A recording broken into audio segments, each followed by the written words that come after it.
Vinod Sen, DCC general സെക്രട്ടറിയാണ്. അദ്ദേഹം ടെലിഫോണിൽ ചെയ്തിട്ടുണ്ട്. ശ്രീ വിനോദ് സെൻ, വലിയ കോലാഹലങ്ങൾക്കൊടുവിൽ ഇപ്പോൾ PV അൻവറും കളത്തിലേക്ക് ഇറങ്ങുകയാണ്.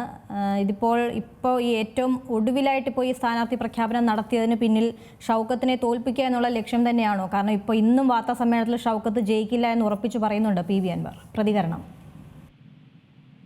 ഈ വിഷയമായിട്ട് ബന്ധപ്പെട്ടിട്ട് അദ്ദേഹത്തിന്റെ വാർത്താ സമ്മേളനത്തിൽ അദ്ദേഹം ഉദ്ദേശിച്ച കാര്യങ്ങൾക്ക് ഞങ്ങളുടെ ഭാഗത്തുനിന്ന് അങ്ങനെ പ്രത്യേകിച്ച് ഒരു മറുപടി. ആ വിഷയവുമായിട്ട് ബന്ധപ്പെട്ടുള്ള എല്ലാ ചർച്ചകളും തൽക്കാലത്തേക്ക് അവസാനിപ്പിച്ചു എന്ന് തന്നെയാണ് ഐക്യജനാധിപത്യ മുന്നണിയുടെ ചെയർമാനായിട്ടുള്ള പ്രതിപക്ഷ നേതാവ് VD സതീശൻ ഇന്ന് വാർത്താ സമ്മേളനത്തിൽ പറഞ്ഞത്.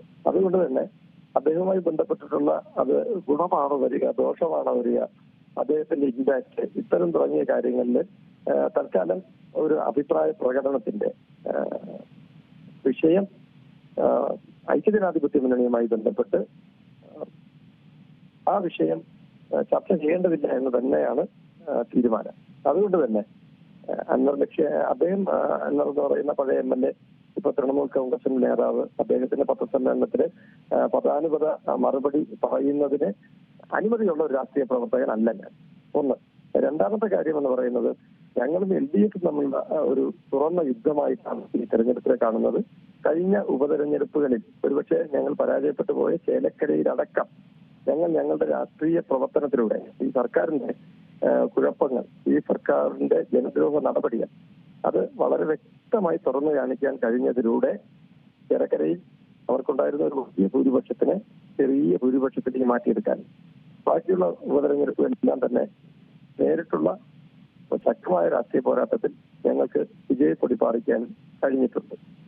അത് ഇവിടെ ആവർത്തിക്കുക.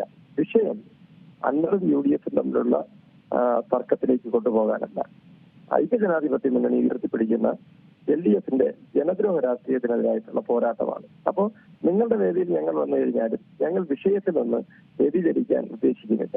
ഞങ്ങൾക്ക് പറയാനുള്ളത് പിണറായി വിജയൻ സർക്കാരിന്റെ കേരളത്തിന് വരുത്തി വെച്ച വലിയ കടത്തെക്കുറിച്ചും ആ കടത്തിൽ മുങ്ങി നിൽക്കുന്ന കേരളത്തിൽ പിണറായി വിജയൻ സർക്കാർ നടത്തിക്കൊണ്ടിരിക്കുന്ന സുഹൃത്തിനെ കുറിച്ചുമാണ്. അത്തരം വിഷയങ്ങൾ ജനപക്ഷത്ത് നിന്നുകൊണ്ട് നിരന്തരമായി ഈ തെരഞ്ഞെടുപ്പിലേക്ക് ഉന്നയിക്കുക. ഇതിപ്പോ ഈ വിഷയത്തിലേക്ക് ഞങ്ങൾ അദ്ദേഹം നടത്തുന്ന പത്രസമ്മേളനത്തില് പരാമർശങ്ങൾ നിങ്ങൾ സൂചിപ്പിക്കുന്ന വിഷയങ്ങളിലേക്ക് ഫോക്കസ് മാറിക്കഴിഞ്ഞാൽ അല്ലല്ലോ നിലമ്പൂർ തെരഞ്ഞെടുപ്പിന്റെ രാഷ്ട്രീയം. ആ തെരഞ്ഞെടുപ്പിന്റെ യഥാർത്ഥ രാഷ്ട്രീയത്തിലേക്ക് ഞങ്ങളുടെ മുന്നണിയെയും മുന്നണിയുടെ പ്രവർത്തകരെയും മുന്നണിയുടെ നേതാക്കളെയും എത്തിക്കുക എന്നുള്ള രാഷ്ട്രീയ ദൗത്യമാണ് UDF ഏറ്റെടുത്തിരിക്കുന്നത്. അപ്പൊ അതുകൊണ്ട് തന്നെ ഈ തെരഞ്ഞെടുപ്പിനെ ഞങ്ങൾ നോക്കിക്കാണുന്നത് പിണറായി വിജയൻ സർക്കാരിന്റെ ഒരു 100 കാര്യങ്ങൾ നമ്മൾ എടുത്തു കഴിഞ്ഞാൽ എല്ലാ കാര്യത്തിലും മൈനസിലും താഴെ മാർക്കുള്ള ഒരു സർക്കാരാണ് ഇപ്പൊ കേരളം ഭരിച്ചുകൊണ്ടിരിക്കുന്നത്. ആരോഗ്യ മേഖലയില് 14 കുട്ടികളാണ് ഈ പറഞ്ഞ കുറഞ്ഞ ഗുണനിലവാരമില്ലാത്ത പേവിഷബാധയ്ക്കെതിരെയുള്ള വാക്സിൻ കുത്തിവെച്ചത് കാരണം 14 പേരാണ് മരണപ്പെട്ടത്. അപ്പൊ ഇതടക്കമുള്ള ആരോഗ്യ മേഖലയിൽ മരുന്ന് കൊടുക്കണ്ട എന്ന് മരുന്ന് കമ്പനികൾ നിലവിൽ തീരുമാനിച്ചിരിക്കുന്ന ഗുരുതരമായ ഒരു പ്രതിസന്ധിയിലേക്കാണ് കേരളത്തിലെ ആരോഗ്യ മേഖല പോകുന്നത്. സർജറിക്ക് പോയ സ്ത്രീയുടെ വയറ്റില് നമ്മുടെ കത്രിക തുന്നിക്കെട്ടി വിട്ടിട്ട് അതിന്റെ ഉത്തരവാദിത്വം നമുക്കില്ല എന്ന് പറഞ്ഞ് മാറി നിൽക്കുന്ന ഒരു ആരോഗ്യരംഗം. ഇപ്പുറത്തെ സർക്കാർ ഉദ്യോഗസ്ഥൻ EAയും DAയും എല്ലാം മറന്നു കഴിഞ്ഞ ഒരു വ്യതികെട്ട കാലത്തിലേക്ക്. അപ്പോൾ ഇത് വൈദ്യുതി ചാർജ് 13 പ്രാവശ്യം വർദ്ധിപ്പിച്ച് നമ്മൾ ബുദ്ധിമുട്ടിക്കുന്ന ഒരു പുതിയ കാലത്തിലേക്ക്, വെള്ളത്തിന്റെ കരത്തിന് പൊന്നിന്റെ വില ഉണ്ടാകുന്ന ഒരു പുതിയ കാലത്തിലേക്ക്, കോടതിയിലെ സകലമാന ഫീസുകളും കൂട്ടുന്ന ഒരു പുതിയ ജനദ്രോഹ സമീപനത്തിലേക്ക്, ഏത് മേഖല എടുത്തു കഴിഞ്ഞാലും കേരളത്തിലെ ജനങ്ങളെ കൊള്ളയടിക്കുക എന്നുള്ള ഒറ്റ ലക്ഷ്യം വെച്ച് നിൽക്കുന്ന സർക്കാരിന്റെ ജനദ്രോഹത്തെ കുറിച്ചാണ് ഞങ്ങളുടെ ചർച്ച.